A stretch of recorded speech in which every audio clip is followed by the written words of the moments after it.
Hello class, I'll be giving a speech from Charlie Chaplin. It was created in 1940 on the film called The Great Dictator, and the name of the speech is The Final Speech of the Great Dictator.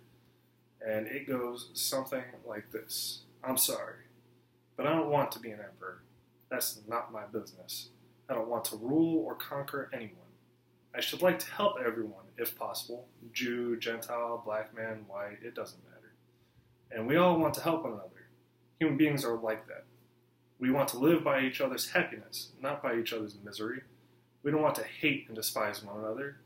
In this world, there is room for everyone, and the good earth is rich and can provide for everyone. The way of life can be free and beautiful, but we have lost our way. Greed has poisoned men's souls, has barricaded the world with hate, has goose-stepped us into misery and bloodshed. We have developed speed, but we have shut ourselves in. Machinery that gives us abundance has left us in want. Our knowledge has made us cynical, our cleverness hard and unkind. We think too much and feel too little. More than machinery, we need humanity. More than cleverness, we need kindness and gentleness. Without these qualities, life will be violent and all will be lost. The airplane and the radio have brought us closer together. The very natures of these inventions cries out for the goodness in man, cries out for universal brotherhood, for the unity of us all. Even now, my voice is reaching millions throughout the world.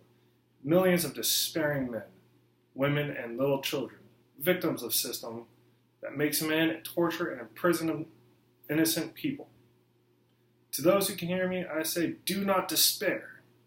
The misery that is now upon us is but the passing of greed. The bitterness of men who fear the way of human progress. The hate of men will pass, and the dictators will die.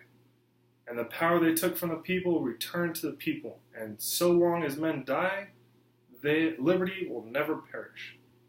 Soldiers, don't give yourself to brutes. Men who despise you and enslave you, who regiment your lives, tell you what to do, what to think, and what to feel, who drill you, diet you, treat you like cattle, and use you as cannon fodder.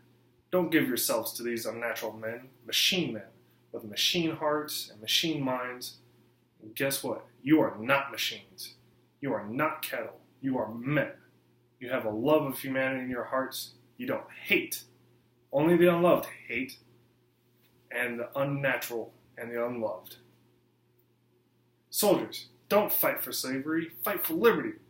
The 17th chapter of St. Luke is written, the kingdom of God is within man, not one man, or a group of man, but in all men. In you the people, have the power to create machines, the power to create happiness. You the people have the power to make this life free and beautiful, to make this life a wonderful adventure. Then, in the name of democracy, let us use that power. Let us all unite. Let us fight for our new world, a decent world that will give men a chance to work, that will give youth a future and old age of security. By the promise of these things, brutes have risen to power, but they all lie. They do not fulfill their promise, and they never will. Dictators free themselves, but they enslave the people. Now let us fight to fulfill that promise. Let us fight to free the world, to do away with the national barriers, to do away with greed, with hate, and intolerance. Let us fight for a world of reason, a world where science and progress will lead all men to happiness. Soldiers, in the name of democracy, let us all unite. Now that is one of my favorite speeches done by Charlie Chaplin, and the final speech of The Great Dictator, which is a black and white film from 1940, is by far the best and has the most meaning that I can find. I hope you enjoyed this. I know it's not the full 5 minutes, but I'm willing to take that, and thank you for your time.